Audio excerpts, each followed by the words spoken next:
विद्यार्थी मित्रांनो, आजच्या आपण व्हिडिओमध्ये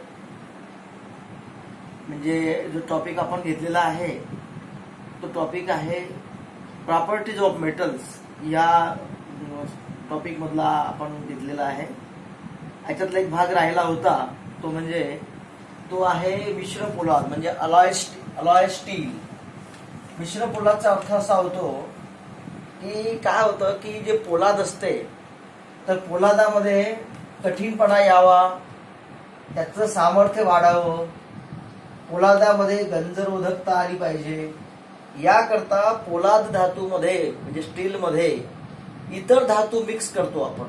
जसं उदाहरणार्थ आहे chromium, nickel, vanadium, molybdenum, tungsten, हे इतर धातू आपण स्टीलमध्ये मिक्स करतो, म्हणून त्याला आपण म्हणतो अलॉय स्टील, मिश्र धातू। आणि जे धातू आपण मिक्स करतो त्याला म्हणतात अलॉइंग एलिमेंट असं म्हणतात। म्हणजे स्टील या मूळ धातूमध्ये इतर धातू मिक्स केल्यामुळे त्या स्टीलची कठीणपणा वाढते, हार्डनेस वाढते, त्या स्टीलचं सामर्थ्य वाढते, त्या स्टीलचं गंजरोधकता वाढते आणि म्हणून आपण स्टीलमध्ये बाकीचे धातू मिक्स करतो। मग कोणत्या गोष्टी जर मिक्स केल्यानंतर काय काय धातूचे नाव बदलतात हे या ठिकाणी आपण पाहूया। पहिल्या धातूचं नाव आहे क्रोमियम स्टील। जर लोखंडासोबत 4% क्रोमियम असेल तर त्याला आपण म्हणतो क्रोमियम स्टील असं त्याला आपण म्हणतो। म्हणजे स्टीलमध्ये क्रोमियम मिक्स केलं, नाव पडलं क्रोमियम स्टील। 4% त्याचं प्रमाण असते, त्यामुळे तो धातू कठीण असतो, चिवट बनतो आणि अशा क्रोमियम स्टीलचा उपयोग बॉल बेरिंग तयार करण्याकरता, इवन फाईल्स तयार, आपण जे फिटरमध्ये पूर्ण फायलिंग करतात ते फाईल्स तयार करण्याकरता, रोलर्स तयार करण्याकरता आपण क्रोमियम स्टील हा धातू वापरतो। नंतर आहे नंबर बी, नाव आहे हाय स्पीड स्टील, नाव आहे HCS नावाचं। हाय स्पीड स्टील मध्ये लोखंडासोबत 0.6% कार्बन, 4% क्रोमियम आणि 14% टंगस्टन आणि 4% कोबाल्ट, म्हणजे 4 धातू वापरले आहे। कार्बन, क्रोमियम, टंगस्टन आणि कोबाल्ट हे 4 धातू मिक्स केल्यामुळे तो जो धातू आहे म्हणजे कोणता HCS हा अतिशय कठीण बनतो आणि कठीण बनल्यामुळे या धातूचा उपयोग कटिंग टूल्स तयार करण्याकरता, मिलिंग कटर्स तयार करण्याकरता करतात। जसं आपण पाहतो ड्रिलिंग मशीन आहे, ड्रिल मशीनचं जे बीट असते ते बीट तयार करण्याकरता आपण हाय स्पीड स्टील या धातूचा उपयोग करतो, ज्याच्यामुळे आपण दुसऱ्या धातूला छिद्र पाडतो किंवा कटिंग करता येतात त्याच्यासाठी। नंबर 3 धातू आहे, नाव आहे स्टेनलेस स्टील।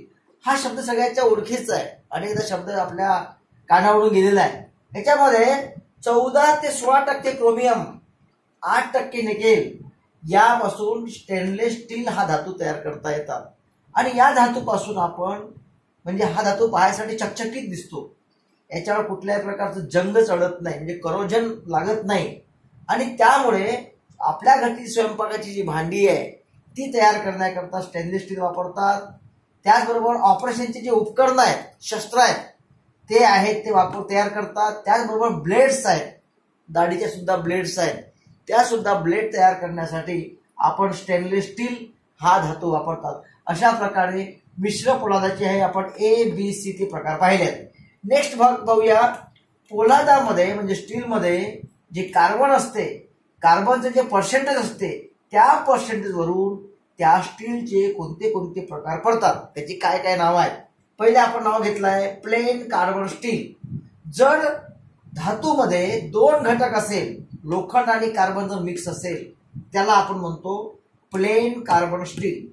दोघांचं मिक्स आहे, 2च घटक असतात आणि याच्यामध्ये मग 3 भाग पडतात। प्लेन कार्बन स्टीलचे उपप्रकार पडतात। पहिला आहे लो कार्बन स्टील, याला म्हणतात MS म्हणजे होते माइल्ड स्टील। माइल्ड स्टीलचा अर्थ असा होतो जर लोखंडामध्ये 0.25% पेक्षा कार्बनचं प्रमाण कमी असेल तर त्याला आपण म्हणतो लो कार्बन स्टील। ज्या स्टीलमध्ये कार्बनचं प्रमाण कमी आहे म्हणून नाव आहे लो कार्बन स्टील। आणि अशा लो कार्बन स्टीलचा म्हणजे MS उपयोग आपण नटबोल्ट तयार करण्याकरता, आपल्याला माहित पाहिजे नटबोल्ट कशाचे बनलेले असतात तर ते असतात MS चे।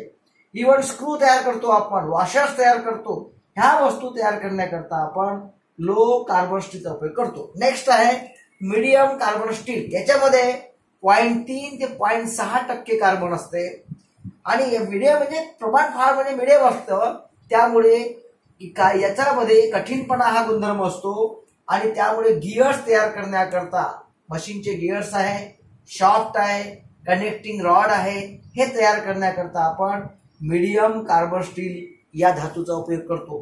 लास्ट वन याच्यामधनं हाय कार्बन स्टील. लिहूनच हाय म्हणजे कार्बनचं प्रमाण जास्त ज्याच्यामध्ये आहे त्याला आपण हाय कार्बन स्टील असं म्हणतो.